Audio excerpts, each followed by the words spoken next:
जय श्री राम। श्री राम की आज्ञा पाते ही सुमंत रथ को दूर जंगलों की तरफ तेजी से भगाते हुए ले गए। फिर पवित्र गंगा नदी के किनारे पहुंचकर श्री राम ने वहां एक रात गुजारने की इच्छा व्यक्त की। वहां गंगा नदी के किनारे गुहा नामक एक आदिवासी रहता था जो भगवान श्री राम का भक्त था। जब उसे श्री राम के वहां पहुंचने का शुभ समाचार मिला तो वह अपने आदमियों सहित उसके स्वागत के लिए वहां आ पहुंचा। गुहा ने श्री राम के सम्मुख दोनों हाथ जोड़कर प्रार्थना की, हे प्रभु, मेरी आपसे प्रार्थना है कि आप अपने 14 वर्ष यहीं पर बिताएं और हमारी धरती को अपने शुभ चरणों से पवित्र करें। भगवान राम ने कहा, मुझे 14 वर्ष का वनवासी जीवन जीना है। इन 14 वर्षों के दौरान मैं इन सुख सुविधाओं को तो नहीं भोग सकता, यह सब मेरे लिए वर्जित होगा। मैं तो यहाँ केवल एक रात का आश्रय लेने आया हूँ। अगली सुबह श्री राम ने सुमंत को वापस अयोध्या जाने के लिए कहते हुए समझाया, सुमंत, वहाँ अयोध्या में पिताजी की अवस्था बिल्कुल ठीक नहीं है, इसलिए कृपया आप अयोध्या लौट जाएं और पिताजी की देखभाल करें। सुमंत की आंखें अश्रुओं से भर गई। राम ने सुमंत को समझाते हुए कहा, सुमंत, केवल आप हमारे ही परिवार के एक सच्चे मित्र हैं। केवल आप ही हैं जो हमारे परिवार के सच्चे मित्र हैं। इस दुख ने मेरे पिता दशरथ के हृदय को छलनी कर दिया है। अब आपका यही कर्तव्य है कि आप उनको सांत्वना दें व उनकी देखभाल करें। आप उनसे जाकर यही कहिएगा कि हम यहाँ जंगल में सकुशल हैं। रही बात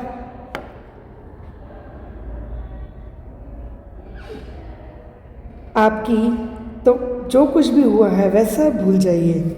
आपको अयोध्या राज्य पर राजा दशरथ के प्रति अपनी जिम्मेदारियों को निभाना है। इस अनचाही घटना से आपके ऊपर काम का बोझ और भी बढ़ गया है। यह समय हम सभी के लिए परीक्षा की घड़ी है। राजकुमार राम सुमंत को विदा करते समय उन्हें मानसिक रूप से मजबूत बना रहे थे। आखिरकार सुमंत अयोध्या वापस लौटने को तैयार हो गए। उन्होंने बहुत ही दुखी हृदय से अपने प्रिय राजकुमार राम, लक्ष्मण और सीता से विदा ली। बरबस राम सुमंतु पठाए, सुरसरी तीर आप तब आए। फिर श्री राम ने वहाँ पर नदी के किनारे पर आकर सुमंत को विदा किया और सुमंत अयोध्या के लिए प्रस्थान कर गए। सुमंत के वापस अयोध्या लौट जाने के उपरांत राम, लक्ष्मण और सीता गंगा नदी के किनारे पहुँचे। वहाँ पहुंचकर उन्होंने नाव के लिए नाविक केवट को आवाज़ दी, लेकिन केवट ने उन्हें नदी पार करने से इनकार कर दिया।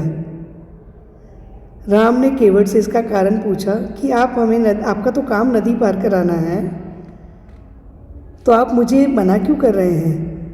तो केवट ने बड़े ही नम्र शब्दों में कहा, मुझे पता है कि आपके चरणों का स्पर्श पाते ही वस्तुओं में जान आ जाती है और वो मानव रूप में आ जाती हैं। मुझे मालूम है कि आपके चरणों के स्पर्श से एक सुंदर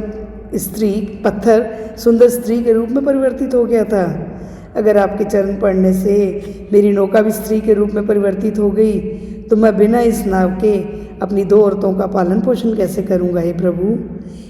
इसलिए अगर आप चाहते हैं कि आप मेरी नौका में ही नदी पार करें तो आपके चरण इस पावन गंगा जल से धुलवाने होंगे और आपके चरण धोने का कार्य मैं अपने हाथों से करूँगा। केवट की यह बात सुनकर श्री राम मुस्कुराए। वो समझ गए थे कि केवट चतुराई से उनके चरण धोकर चरणामृत लेना चाहता है। वो मुस्कुराते हुए बोले, अगर तुम्हें ऐसे करने में खुशी मिलती है तो तुम अवश्य ही ऐसा करो। केवट एक बड़े बर्तन में पानी लेकर आया और उसने उसमें श्री राम के चरणों पर जल डालना शुरू किया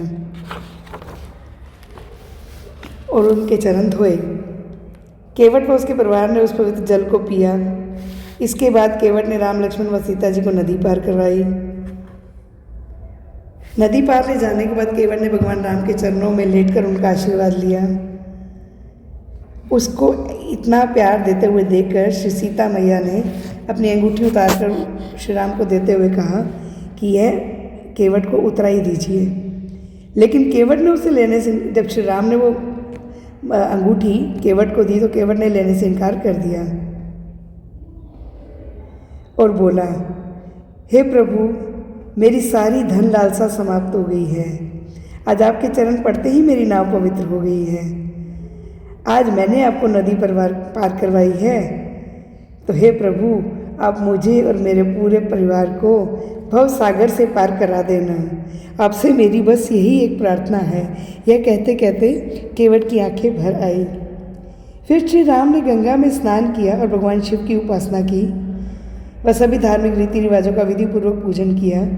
सीता माता ने भी हाथ जोड़कर गंगा माँ से प्रार्थना की कि हे माँ, हम बहुत सौभाग्यशाली हैं।